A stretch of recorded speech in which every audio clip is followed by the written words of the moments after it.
Hi everyone, Hauser here, recording, and this is gonna be what if Deku had Killer Croc, or was Killer Croc, and it's part 2, and last time, on part 1, I left off with the guy who sent the, people down into the sewer to check out what the noise was, calling for more men to check on the other guys, because he didn't want to go down himself.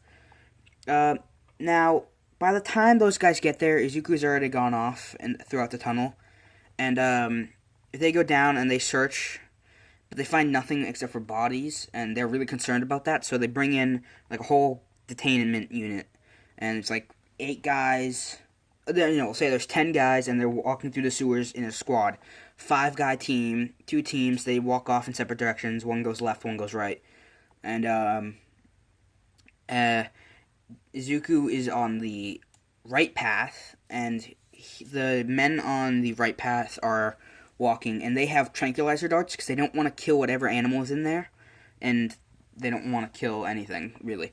So they all have guns. Each squad has guns. One team, they have 2 guys with tasers, so electric darts, and then 3 guys with trank darts, and all of them have nets.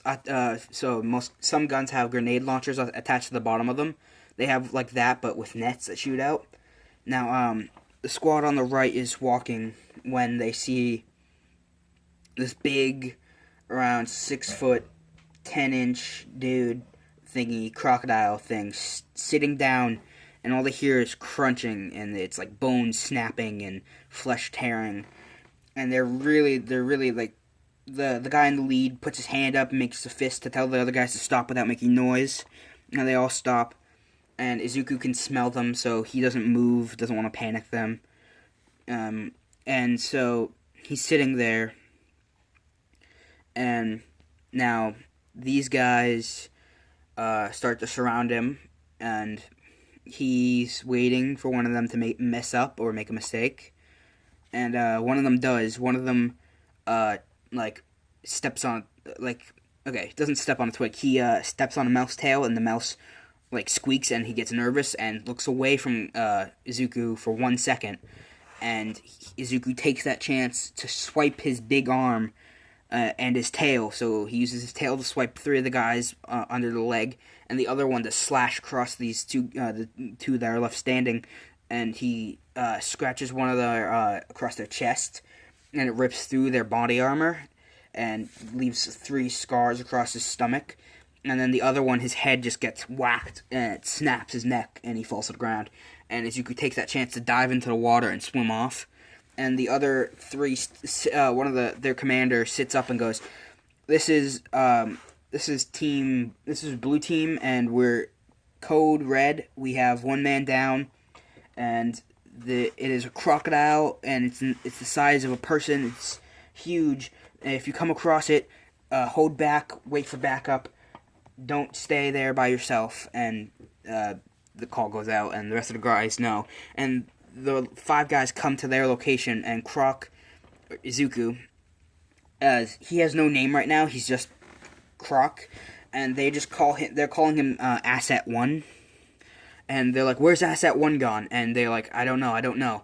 And then they see Izuku's tail splash the water. And they don't know it's his tail. They think it's just him splashing. And so they turn and shoot at the thing, but they shot at his tail.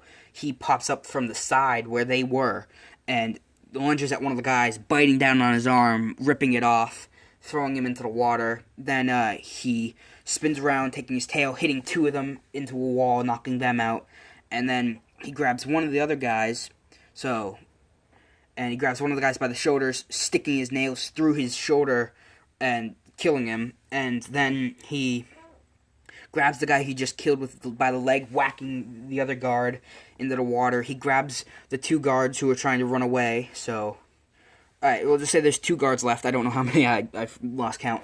But he grabs the last 2 guards who were trying to run and call for backup by the legs, pulling them under the water, making them drown. And then he drowns the 2 of them. Dark, I know.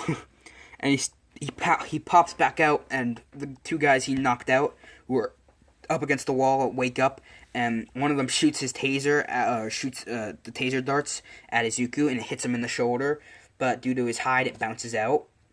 And the other guy shoots a trank dart, which hits Izuku in the neck, and he slams his foot down, crushing one of the guys, killing him, and then he slams his other foot, breaking the other guy's leg. Then he picks the other guy up by the neck with his big hand wrapped around basically his whole left side, picks him up, and he bites down on his head and drops him. Now there's one guy left alive, but he doesn't know this. It's the guy whose arm was torn off. He's in the water playing dead, and Izuku swims off back into the swamp. And that one guy, he's kind of unconscious, basically, and they send another team down to evac the other guys, and they're like, "Sir, there's only one guy left alive," and they're like, "All right." Now the dart he got hit with, the tranquilizer dart, also had a tracker in it, so they have a tracker on him. But before they do anything, they want to debrief the new men. Now they have a new squad of like 15 men to track down this thing, and the guy who's debriefing them is the one who just survived the attack. And he looks at the men and he goes, "If you have a chance to shoot, take it. Don't try to arrest him. Don't try to wait. Just shoot on sight, okay?" And they're like, "Okay, so what do we call this thing?" And he's like, "Killer Croc." And that's how Izuku's going to get his name. He's going to be dubbed Killer Croc by the police. Now, it's like basically it's a SWAT team, basically, that's coming down now. And they're like, "So what, did a crocodile have a quirk or something?" And they're like, "We don't know. We don't know anything about it. We just know that we're calling it Killer Croc. You're going to be split up in teams. Now, if one team sees anything, you immediately open fire. Do not take a chance to let it get away. Don't even let it get near you, okay?" And they're like, "Yes, sir," and they go off into the swamp. Now, Izuku keeps hearing this weird humming noise coming from his neck, and he doesn't understand what it is. And he's not getting sleepy, as the trank didn't go in him, but the tracker is kind of attached to him. So, like, when it hit, it didn't go penetrate his skin enough to put the trank dart in it, but it did go enough for it to stick in. So it's just kind of stuck there between his scale and his neck. And he's trying to scratch it, but nothing happens, so he continues swimming. And he hears this weird humming noise. And what it is the helicopter of the SWAT team flying above them.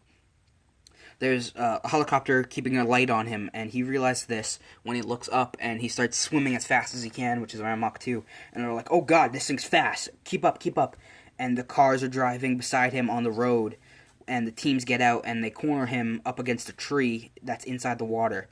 And he swims down to the floor of the water, and we'll say this water's like 8 feet deep. So if he stood up, his head would like just barely poke out. No, wait, how tall did I say he was? He's 6 feet. When he's fully grown, he'll be 7 feet and 10 inches. Right now he's 6 feet and 10 inches.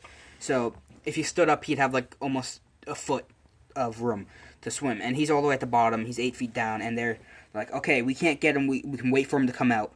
And they're like, "What if he can breathe underwater?" And they're like, "We don't know, so we'll just wait." And they wait. 15 minutes later, he comes up for air, and he pokes his head up, and they immediately open fire, and you can hear the gunshots, the tranks hitting the water.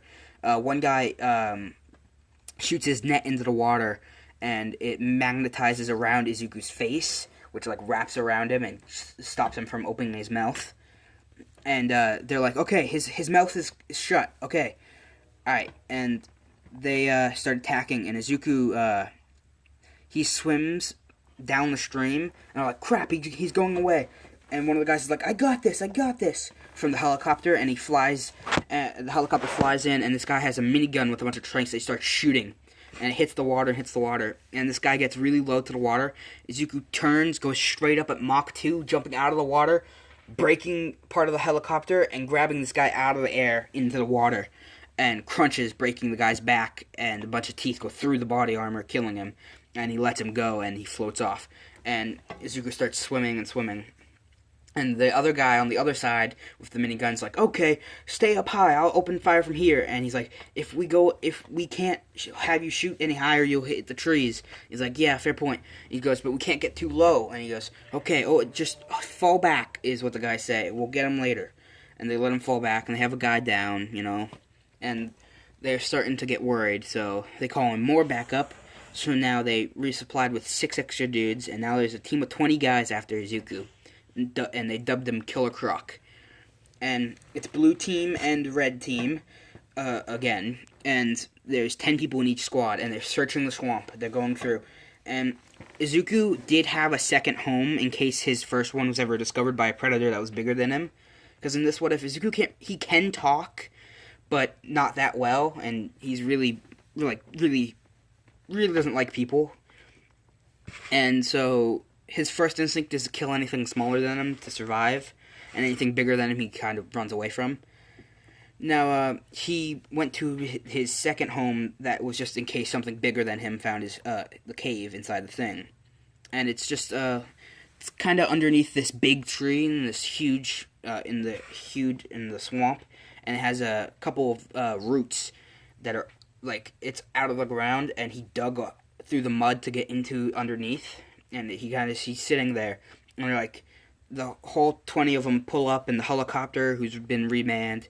So there's 20 dudes on the ground, and there's 5 dudes in the helicopter. And 3 of the dudes zip down, and there's now 23 guys on the ground. And there's 2 guys in the minigun in the helicopter. Truck pulls up, and one of the guys from the helicopter gets on the truck with a minigun, and they're all squatted out. And Izuku comes out after hearing the racket, trying to figure out how they found him, and he swims out, and they're like, hold your fire, because he's not rushing out this time. He pops up, and he jumps out this time, popping out, and they're like, oh god, pull up. The helicopter's starting to pull up, and he misses the helicopter, but the helicopter flies back into a tree, crashing, going down, and we're going down, and then Izuku lands on the ground next to the car, and he kicks the car with his big foot, sending the car into a tree, pushing the guy out with the minigun out, and grabs the guy with the minigun, throwing him up against the tree, breaking his back. He steps on another dude, and then they all open fire, and he gets hit with 20 darts to his back, and he falls to the ground on top of a dude, crushing him. So they lost 6, maybe 8 guys in that attack, but they caught Izuku. I'm gonna leave this what if off, part 2, what if Killer Croc, with Izuku getting captured by the men, and him being dubbed Killer Croc. Now he'll be going off. They'll be containing him, and you'll see how this goes on the next what if.